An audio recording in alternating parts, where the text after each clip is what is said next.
DC Comics continues its road to make Batman woke and lame. I'll tell you why in a minute, but first, hi, my name is Jacob Airy. Welcome to the StudioJake vidcast where I talk about all things pop culture. Be sure to like this video, share it out, leave me a comment, and of course subscribe. I'm trying to reach 1,000 subs, and so any and all clicks of that subscribe button really helps me out. I really appreciate it. Thank you. Okay, so I've talked about this a lot, and that's how woke indoctrination is infecting comic books. And what's interesting is when I would talk to my fellow conservatives, I would say, hey, listen, this is starting to envelop comic books. They would say, oh, comic books, who cares about that? It's sort of a niche thing, or it's for kids, or all of that utter nonsense that people talk about when they discuss comic books or comic book content. And what's happened because of that, well, now it's infecting the film industry, it's infecting television and everywhere in between. Now, political correctness has always existed, going back to the black and white era, there has always been some forms of political correctness.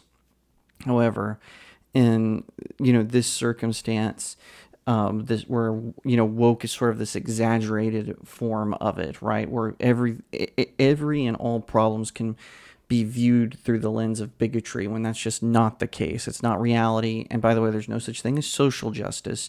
There is just justice. There's no subgenre of it, in my opinion, same as with ethics. But anyway, so how does this affect Batman?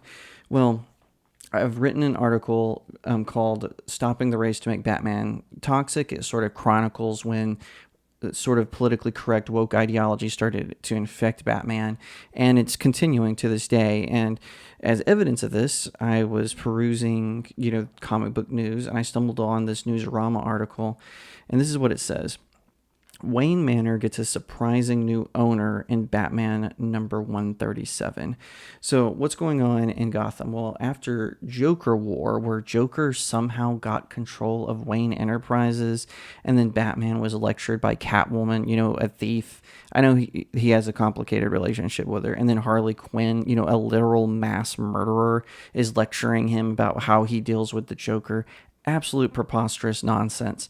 Well, it's expanding now into Gotham War. Apparently, Batman, he has this backup personality where it kind of eliminates the Bruce Wayne version of him, and he becomes just Batman.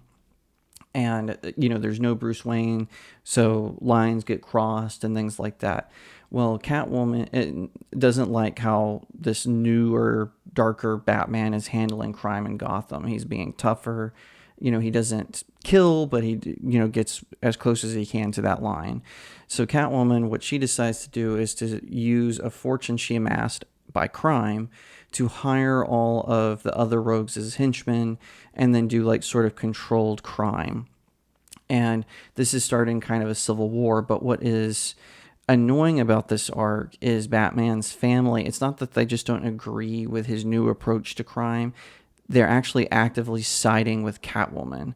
So she's become a crime boss, just better at it than the other villains somehow. DC Comics, the last few years, have been doing this thing where all of their female characters are OP'd, whether by brain power or martial arts skills or just power. They're all OP'd, and Catwoman is no different.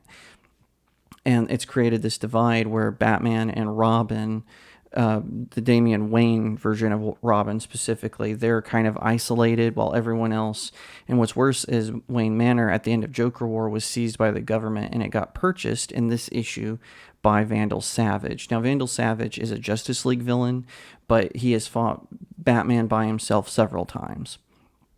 And it's very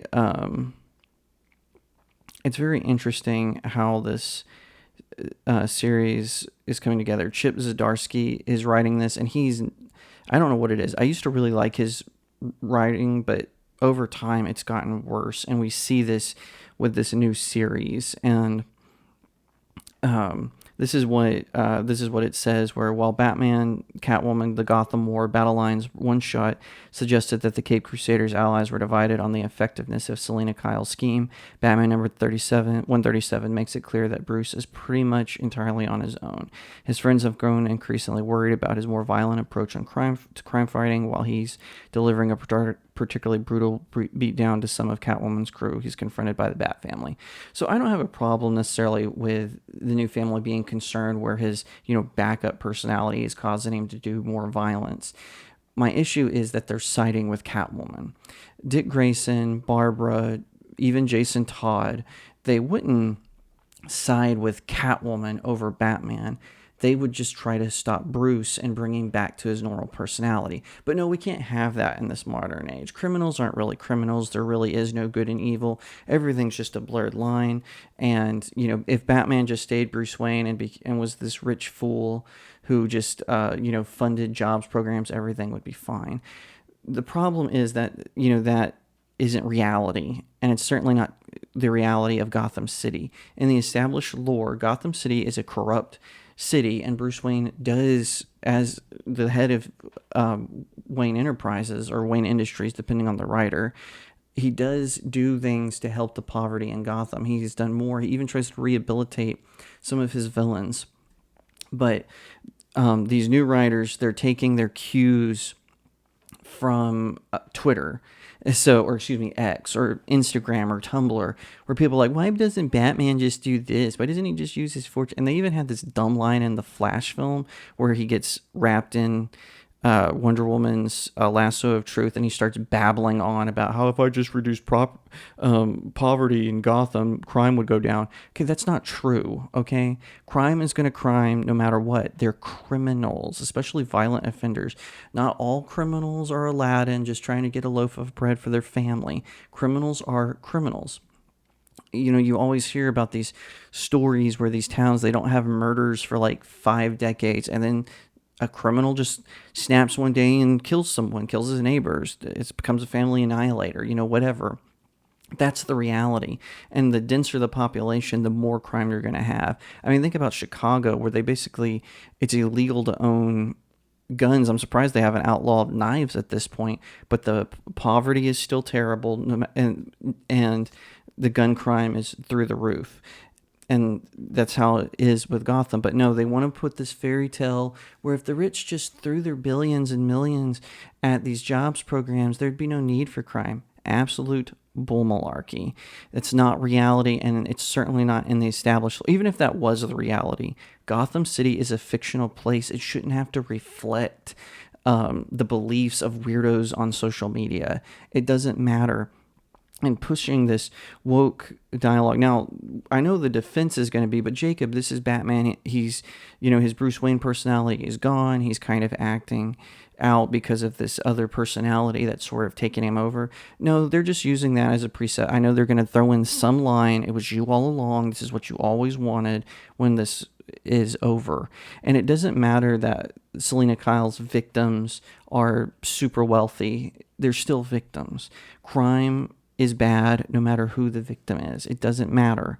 And it's so frustrating for DC Comics to push these sort of, fake social justice messaging that they're getting, from these weirdos on social media. And by the way, who don't buy their comics. If they did, the prices would at least stagnate. The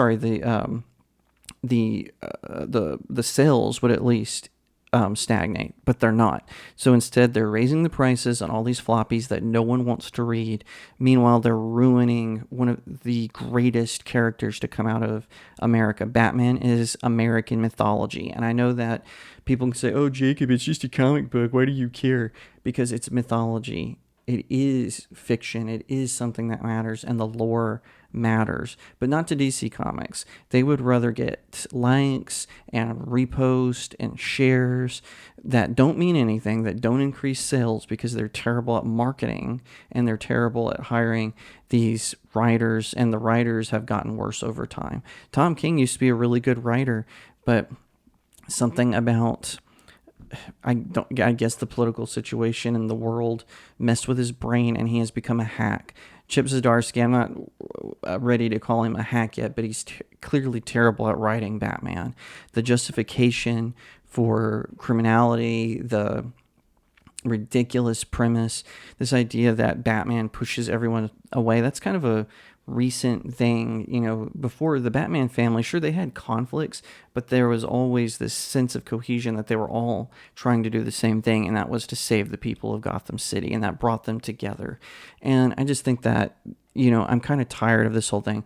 His allies abandon him again, just like they did during the City of Bane story arc. They abandoned him again, just like they did in a whole plethora of other arcs. And it's so sad to see a once great character that used to be what was holding DC Comics up has now become, this training ground for woke stereotypes of straight white men in particular, and how they're the problem and whatnot. And they can't even just have some sort of good allegory. Everything they have to do is in your face and totally ridiculous. And it's just transparent that DC Comics is failing, and they need to do something. Otherwise, places like Rippaverse Comics, Iconic Comics, All Caps Comics, they're going to run them out of their own industry. Thank you so much for watching this video. I hope that you'll give it a thumbs up, that you'll leave me a comment, tell me what you think, that you'll share it out with your friends, and of course, consider subscribing to StudioJake. I cover all kinds of nerd and pop culture topics, including film, television, anime, comic books, and so much more. I hope that you'll also head over to my main website, StudioJakeMedia.com, where I have even more news, views, and commentary. Also, if you'd like to support the channel, head over to my locals page. That's studiojakemedia.locals.com. It's the best way to support me. I'm trying to build a little community there. I have exclusive reviews and articles, so definitely head over there and check it out. And I'll see you next time, right here on Studio Jake.